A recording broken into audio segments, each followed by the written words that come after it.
Okay, so the study that we did was a study by the Metropolitan Area Child Study Research Group, and it's called A Cognitive Ecological Approach to Preventing Aggression in Urban Settings, Initial Outcomes for High-Risk Children. And so to start off, we want to define what violence is, because that's what this study is about. And violence is an aggressive act in which the actor abuses an individual directly or indirectly with the intention of causing either physical or psychological harm. So basically, it's an act of aggression where an abuser does something against someone else.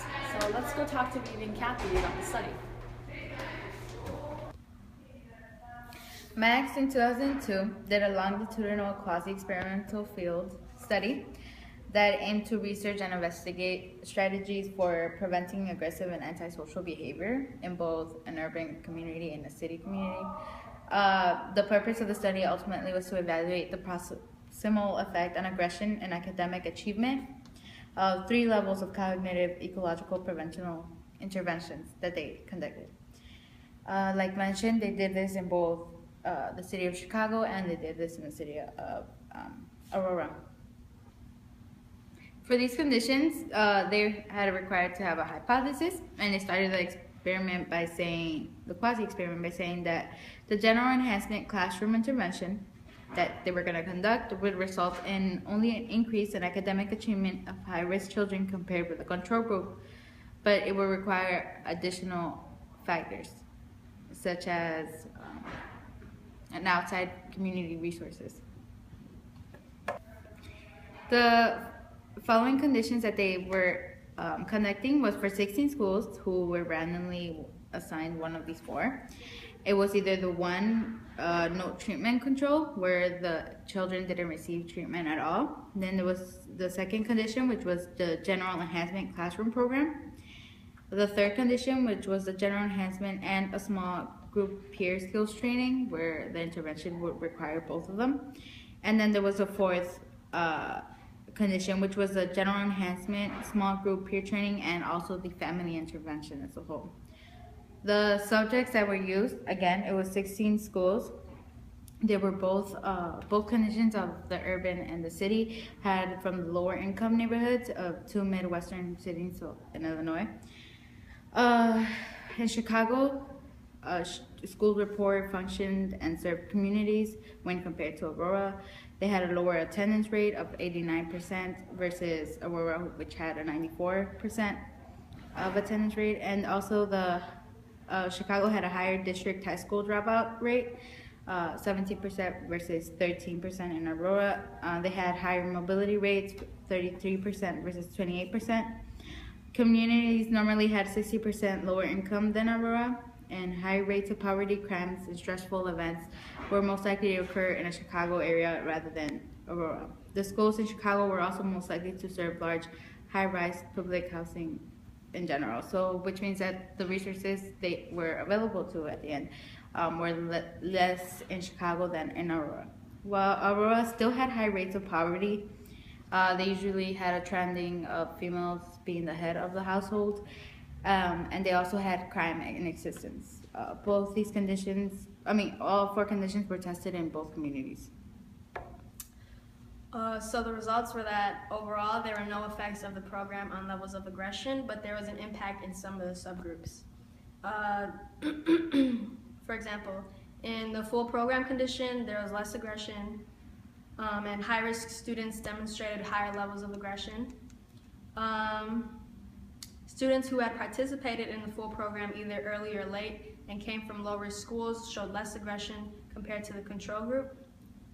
Students from high-risk schools showed a higher level of aggression after the program compared to the control group.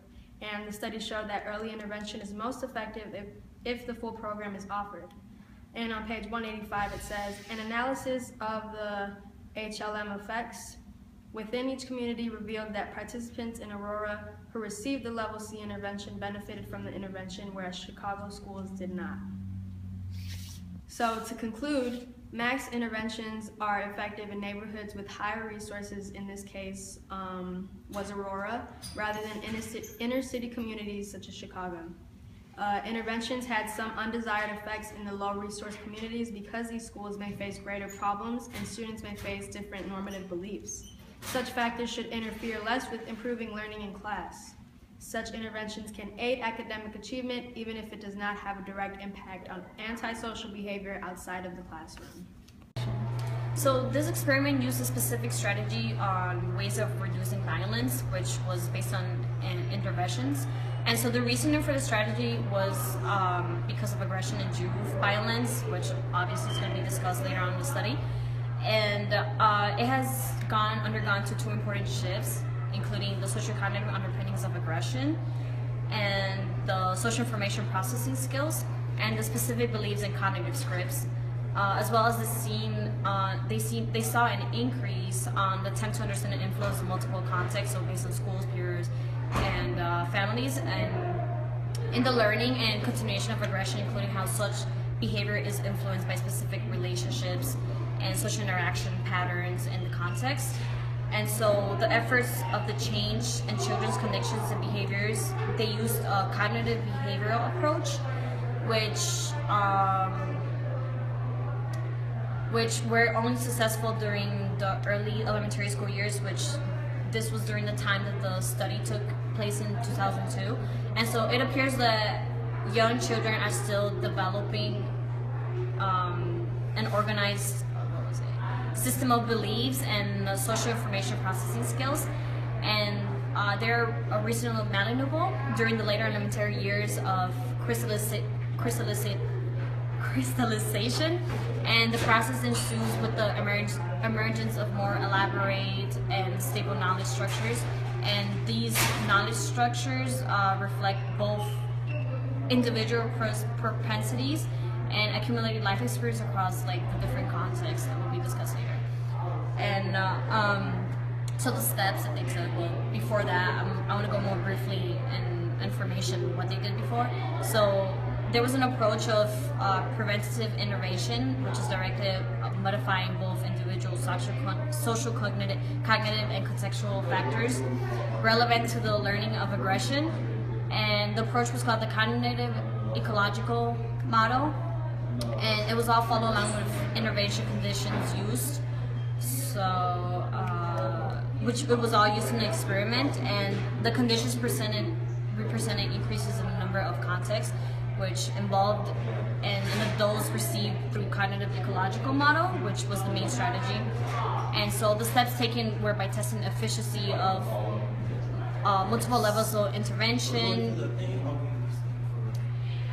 and impoverished urban communities, comparing the efficacy by community type, and then comparing the efficiency relation to timing of intervention, and evaluating the impact of the two important risk factors, aggression and academic achievement.